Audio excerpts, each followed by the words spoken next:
Well, Dan Vettori's good friend Liam Livingston has ensured that he gets his wish on the last day of the league phase. It's a quick finish. It's a quick game as Punjab Kings have bossed this and gunned down. Target of 158 in quick time. Jitesh Sharma helped and played his part too. But Punjab Kings pick up the points as the league stage of IPL 2022 comes to an end. After 70 games, we will look back at it on Maruti Suzuki presents ESPN Cricket for T20 Timeout powered by IQ 95G. Punjab Kings will have to settle for 6th place on the points table as a result of a good net run rate with this win. And if they did get the win, they would have gone past both Sunrisers and Kolkata Knight Riders. So that's how the table looks. Gujarat, Rajasthan, Lucknow and RCB in the playoffs. And we have every team that has won the IPL in the last 12 years sitting at 7, 8, 9 and 10. It's been a topsy-turvy season. We will look back at it, not all 70 games, just the season for Sunrisers and Punjab on this show. Dan Vettori and Ravi Shastri in just a moment. I guess Punjab Kings are the kind of team that tell you they could have been an exciting, intimidating sort of team in a playoff. And like Delhi Capitals, they're one win away from getting there. Today's game almost sums up their season.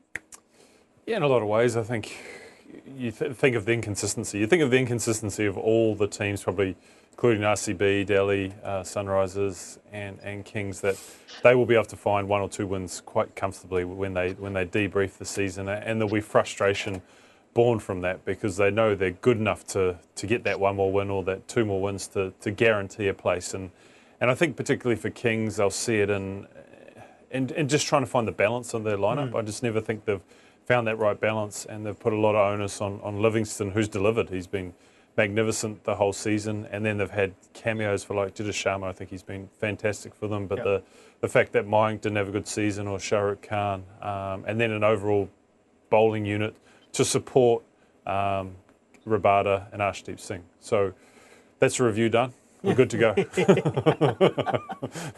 Behave. Right. Let me go to Ravi Shastri. You'll see what a thorough professional is like now. Sure. Right? Okay. Not try to get away quickly. Anyway, Ravi, I guess in many ways this final game against the Sunrisers leaves Punjab Kings fans wondering, when they're good, they're so good, they're so hot. But as we look back at their season, Dan brings up the point of Mayank Agarwal. I mean, you can't help but start there. Agarwal, the captain, and Agarwal, the batters. Has captaincy taken a toll on the batter? That's been a big miss for them. There's no question about that. But let me stick to Punjab now. Punjab amazes me. They have a side that is, like you said, when they blow hot, they destroy opposition. They have a team to do it. In Anil Kumble, they have one of the smartest brains in the business. And when it comes to actual play, I'm amazed that they have not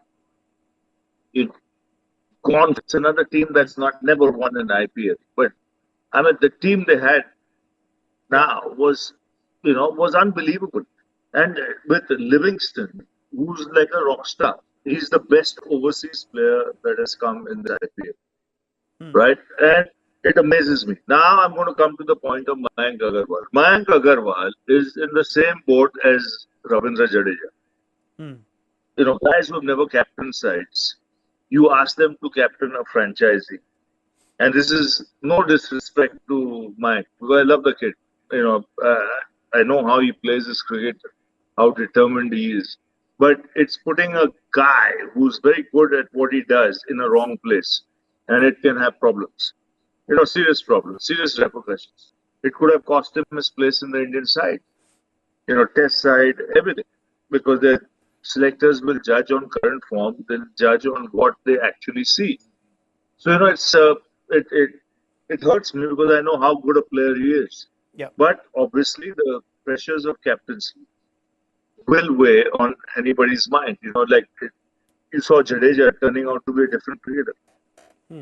Mayank Agarwal turned out to be a different cricketer. We know how good they are as individual cricketers. So, henceforth, in the future, it's a very strong message to even franchisees and things of that sort. Be very smart on who you pick as captain. Yeah. Since you put him in the same boat as Jadeja, Ravi, I think the follow-up question it almost asks itself. CSK they corrected that, if we could call it that, mid-season. Do you see Agarwal getting a long rope as captain, or should Punjab correct that next season to try and get the best out of Agarwal, the batter?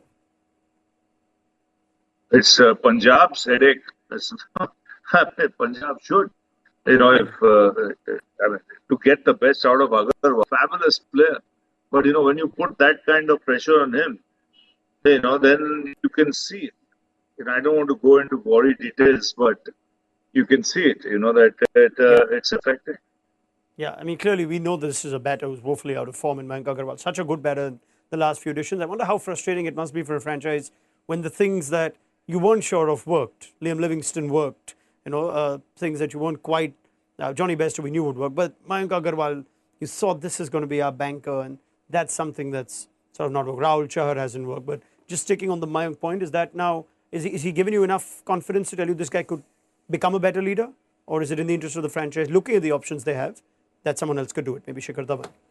Well, I think that's the thing. You have to look at the options first and foremost, because I mean the conversation around Rishabh Pant was last night, and you see that some of the Delhi management sort of came out reasonably critical of his captaincy. And so, what are the other options? And that's always the starting point around making these decisions. And you're right, someone like Mayank was supposed to be a banker, but we've seen retained players not be bankers in terms of, you look at KKR and they drop some players. You don't do that to the captain, but I think it'll be one of the top review topics they'll have is whether, not necessarily whether Mayank was a good captain, it's whether his leadership affected his batting. And because what you want from players is primarily their first skill. Yes. And so when Mayank produces as a batsman, potentially his leadership is better, but why put all that pressure on him? Yeah, we have seen Mayank pretty good tactically in some of his on-field calls, use of his bowlers. How much would you attribute the lack of the right 11, which you've pointed out in your opening comments,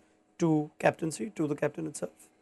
No, it can't be. It's around the balance in terms of team selection. So a captain has a small say in that, but they've been forever trying to find out what's our number 6 position, what's our number 7 position, what's our number 8 position, and they're all complementary pieces with everything else going well. And Shah Rukh Khan was a big loss for them in terms of his form, but they never really felt like they had a number 7 the whole season that could complement that very strong top order and that pretty good bowling unit. Ravi, we remember covering that Punjab-Gujarat game in studio. We saw Odain Smith, big money signing for them. Shah Rukh Khan, big money signing for them. These are guys that they've eventually had to drop midway through the season. Are we looking at some obvious releases going into the next year?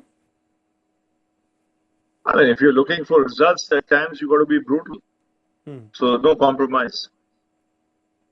And as far as Shah Rukh Khan is concerned, still a lot of work to do. I mean, we look at prices and players and assess. On the other hand, I think Jitesh Sharma is quite the story, isn't he, Ravi? He had to keep Shah Rukh Khan out of the team with the kind of form he was. No, Shah Rukh Khan, I'll of course persist with him because there's so much that he can offer. I mean, so with Jitesh. But if you're looking to really strengthen your team and, then be absolutely brutal in execution, then, it's you got to be harsh. You got to look at that window, pick the right guys for the right positions. Same question? Any obvious releases here? Would you keep Shah Rukh in? It's such a tricky one because franchises just worry that a player's going to go and perform somewhere else, either for less money or the same money. Punjab more than others, perhaps. But perform for somewhere else, for whatever reason. So I agree with Ravi in his sentiment, but I don't necessarily believe it'll happen. All right, that is pretty much it. But Ravi says Liam Livingstone, best overseas player in the IPL this year. You'd go with that? Livingstone, the biggest positive? Yeah, I mean, coming from seeing him in the 100 last year, we knew that he was going to perform if he was put in the right situation. And more often than not, I think Kings did do that. They had a couple of instances where they probably left him a little bit too low. But the batter, obviously, the fielder was exceptional, but the bowler came on more and more as the season came on. And whether that was due to the wickets or his own improvement as the season went on, but he looked confident. They used him in the new ball role. So when you get an overseas player who does all three things consistently, then it's the dream result. All right, Sunrisers Hyderabad. The review for them now. They end with another defeat, which makes that 5-match winning streak, perhaps may make us look at it differently. Now, you've said previously that they've overachieved as a franchise. They perhaps shouldn't even have got that 5-match winning streak. How do you look back at them then if 12 points is a season where you think they've still done well? I think they should be satisfied with where they ended up. They pushed hard for the playoffs, but I just don't think they had enough pieces. And we've talked a lot about Washington Sundar being injured and how much that affected them. You think of what they relied on in the previous 4 or 5 years with Rashid Khan as their spin bowler, to have that taken away from them by their own hands, but also not have the replacement where they spent heavy on Washington Sundar. If they had him for all 14 games, then I think that would have added at least a win to their total. We've talked about Kane's lack of form, but there's enough pieces there. I believe there's enough pieces there that if they can have a good auction, they can add some players, whether it's through the auction or trades, then I think they can improve. I definitely think they can improve. Yeah, would you share that optimism for the Sunrisers, Ravi? They didn't have a big marquee Indian signing. Washington Sundar was their most expensive Indian. Look at their overseas signings too. Nicholas Pooran is their most expensive overseas signing. We looked at Delhi and we said this could be an unlucky franchise. They had injuries and whatnot. Do you look at Sunrisers as an unlucky franchise or a franchise that can seriously improve? When you look at the start of the season and you started talking of Sunrisers, I mean, you didn't expect them to really threaten that playoff place. Yep. But they went on a run for 5 games where they won matches. People thought there's an outside chance. But at the end of the day, it's from the start of the season, you knew they'll be there. And they're there. Kane Williamson, the factor there. You allow one-off season for Williamson, or is that something that needs to be looked into deeper? No, I definitely allow that one-off season because I think the 5 wins were in some ways on the back of his leadership as well and how he cajoled that fast bowling unit. There was some inexperience there and I thought he brought out the best of them and understood how to use them. So a Kane Williamson at his best offers so much to this team. So if you look at it from that perspective, you have Abhishek and Kane Williamson in form, Tripathi, the 2 overseas, and Pooran and Markham, and then a fit Washington Sundar. That feels like a strongish top 6. And then we've talked enough about their bowling unit, how strong they are. So there is the nucleus of a good side there. He's obviously a world-class captain, Ravi Kane Williamson, but the IPL always comes with its challenges when you have an overseas captain, especially when he's out of form, like Williamson was this season. If we take Dan's point and see options, there aren't really a lot of options screaming to challenge Williamson as captain. We saw Bhuvaneshwar Kumar deputizing in his absence, but for a lack of options, should Williamson get a longer run as captain? No, he can carry on as long as he bats at 4. And that's something you said happened too late in the season. They needed to have rectified that earlier, perhaps? Absolutely. No question. No question. I mean, 4 matches earlier would have been totally different for Sunrisers. All right. If it's a season of what-ifs for a lot of these teams, and that is pretty much it for the Sunrisers Hyderabad as well as the Punjab Kings. It's a big thank you to Daniel Vettori. You get a day off tomorrow. You had day off. Thank you. No, you had days off. You sure about that? I get a day off. You get a day off. Well done. I'm looking forward to my day off. Anyway, what are you going to do? Nothing. I'll probably come here and pretend like I'm doing a show. I have withdrawal symptoms. Anyway, it's also time to say a big thank you to Ravi Shastri, who's on his last live show appearance. We'll still have a little more of Ravi as the tournament goes on. But Ravi, I hope you've enjoyed your return to ESPN Cricinfo. I know it's been your return to commentary with Star Sports in general, but back on Cricinfo after all these years with video coverage. Hope you've enjoyed it. I know I have. No, it's been fabulous. It's been great company. Danny, thanks. You made Raunak's work a lot lighter as far as I was concerned. Well said, and everyone who was part of it. It's been a good journey. You've been 7 years with the Indian team. You taught me a lot very quickly when it comes to stats and when it comes to all these figures coming out and teams being picked. There's a World Cup happening in 3 months from now and there's something else happening, but you're ahead of the 8 ball, that ahead, it's not funny, but it's good.